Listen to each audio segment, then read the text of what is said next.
Hey y'all, it's Amanda. Welcome back to my channel, and this is the Christmas Nativity book tag. So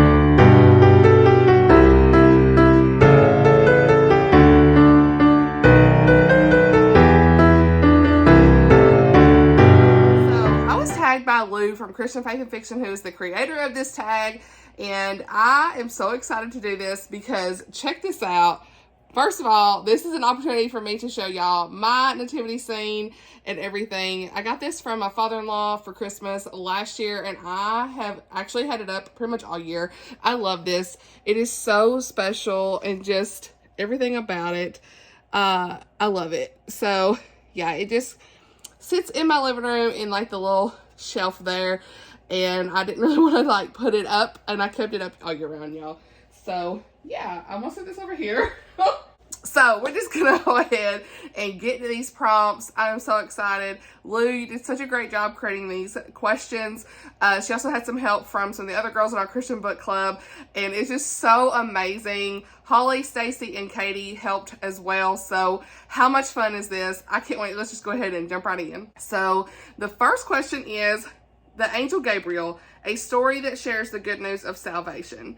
And I got two. Again, I can't pick one. I mean, I have no chill about me, but so we have got love and the, what am I saying, no? We'll say love and the dream come true.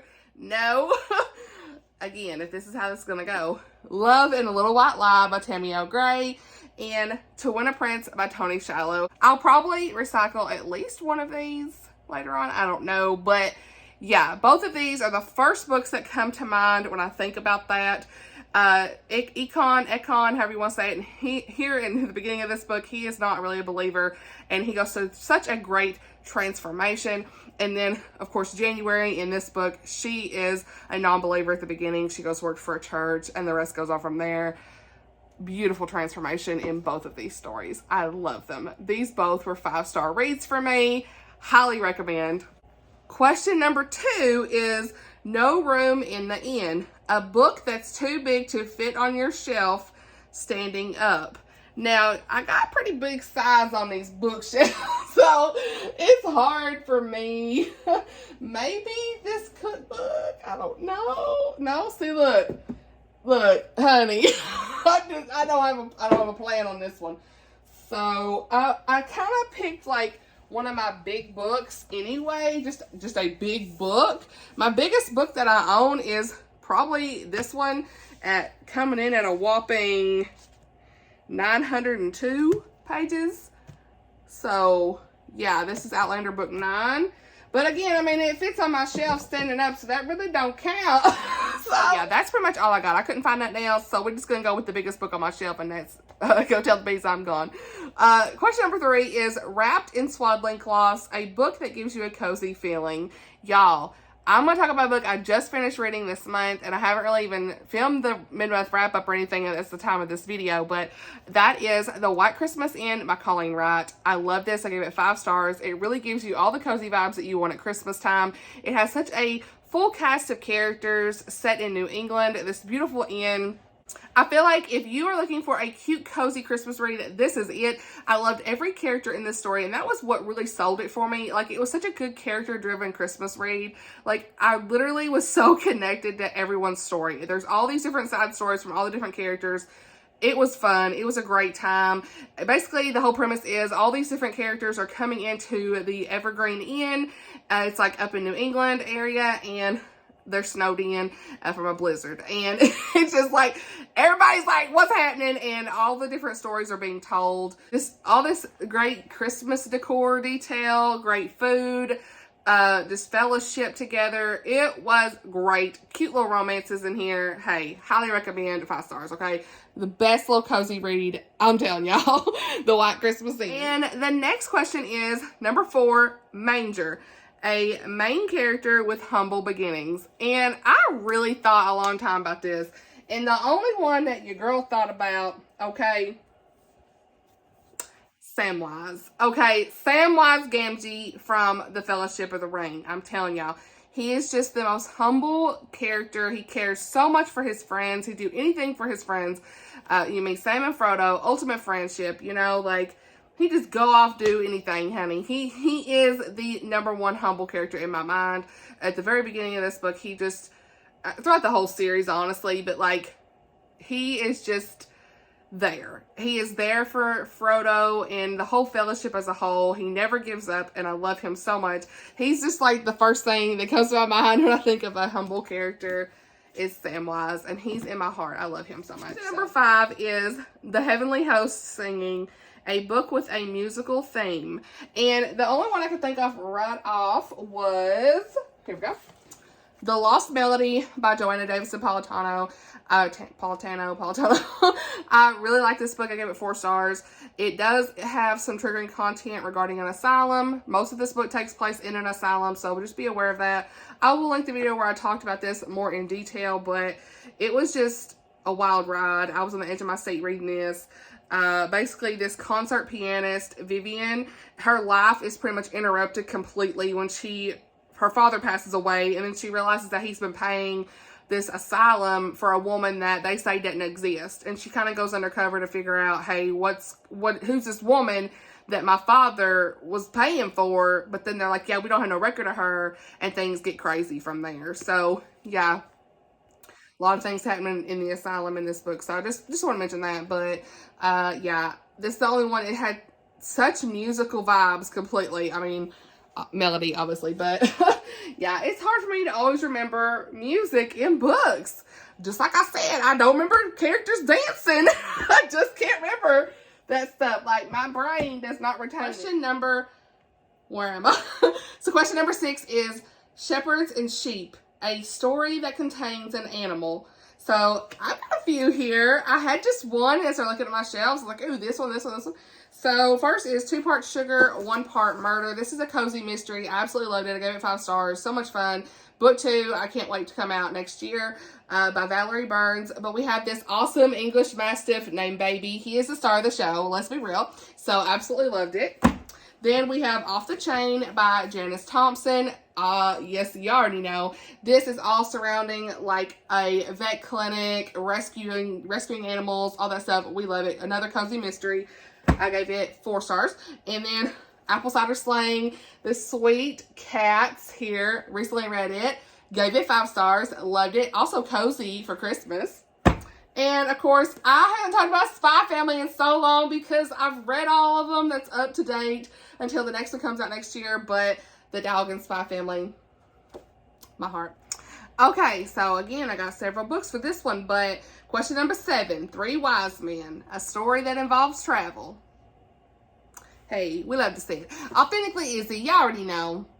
There's traveling going on in here, honey. We went to Skamarian Islands, honey. And then Paul Dark. I need to reread this, but Paul Dark, they're going everywhere in here, okay? Like, to and from in so many different places, okay? Lots of stuff happening. A dancing Donegal, main character has to travel to Ireland to, like, start anew. Yes, she's a teacher, all the things. All that it takes. Nicole Deese, the main character in this, she travels to a whole new start anew, a new job, all the things. So she has traveled. So I'm reaching on this. I don't know. And then of course you can't talk about travel without saying Outlander because we have time travel, right? Hey. So question number 8 is Gold, a book with gold on the cover, and I grabbed The Lady's Mind, Francine Rivers. I have not read this yet, but I really want to. I know a lot of y'all said it wasn't as deep and impactful as the other books of hers, but hey, I'm still here for all the Francine. So kind of got like this spackle here with the gold. So, and question number 9 is a book that was gifted to you, which is very fitting because I opened up some book mail today for my vlog. So that book is One Christmas in Winter by Belle Renshaw, which is, I realized, the pen name for Emily Haney, which I've never read any of these books or anything by her. So really excited to get to this. I really want to read this. It's only what is it, like 139 pages novella. I'm here for all the Christmas novellas. So, yeah, I'm really excited to get to this. So, this was gifted to me by the wonderful Dawn. So sweet. Queenie's Place on Instagram. She was so kind to send me this. I'm so thankful for her. She likes to be on Instagram every now and then, so she's such a kind person. So I'm so thankful for this book. Sweet gift, absolutely. And then question number 10 is a book that made you cry. So again, we got several. So Where the Blue Sky Begins by Katie Powner. Y'all, you see my vlog? At first, I didn't know, how I was feeling about this book. It was like, okay, this is fine. But then things hit and I started crying. So, yeah, I was like sobbing at the end of that book, okay? And then Mrs. Kip, I was crying multiple times throughout this book. Oh, my goodness. And then Redeeming Love, y'all already know. Need to reread. And then, of course, both of these have me shook, wrecked, deceased. I don't even know what you want to say. I mean, I did a vlog where I read these. I read this one in a day. I cried and cried and cried with both of these. Oh my goodness. Such great books, okay? A Voice in the Wind and Echo in the Darkness by Frankincense Rivers, okay? I'm so glad I read those this year. Like, the highlight of my year are those books, okay? Question number 11 is Mary and Joseph, a book with a big surprise. Ooh, I have not picked this yet. Hold on a minute. I know that I've talked about this book already so many times, but I really feel like Wistress just has surprises left and right. You're shooketh the entire time. You're just like, what? Huh? Who? What's happening next? I mean, so I'm going to say that this one has lots of surprises left and right, honey. You just got to read it. I'm telling y'all, read the first chapter. You'll be hooked, okay? Loved it. Wistress and Nadine Brandes. We love to see it. Then question number 12 is Jesus, the story with the most Christian content. And I've got 2 books for this. Well, several books I could say for this, but just so I don't repeat, we'll just say one. And that is In Search for Prince by Tony Shallow. I feel like this one and this one both have really great Christian content, but I think this one more than this one, but I didn't really want to repeat completely. So both of these have really great Christian content. Of course, the Tammy L. Gray books, the first 2 have some wonderful Christian content. Let's see what else. Of course, Mrs. Kip, top tier. The Mark of the Line books, we already talked about them. Yeah, top tier. I think Waves of Mercy and Legacy of Mercy by Lynn Austin. That duology has some amazing faith content. Those are the ones coming to mind. I feel like that Jennifer Dabble's books also have really good faith content, especially A Dancing Nautical, And then Library of Boone's Hollow had some good content. I mean, just everything had such great faith content this year. It's so hard to rank it, because everything's different in its own way. I feel like even All That Really Matters, Nicole D's, all of these things have some great content, faith content in these, and they're so special each in their own. So yeah. The last question is to tag someone. So I'm going to tag Bailey from Bailey's Bookshelf, Caitlin from Chronicles of a Book Nerd, Bethany from Bethany Brings Books, Sam from the Book Bunch, anybody else that wants to do this.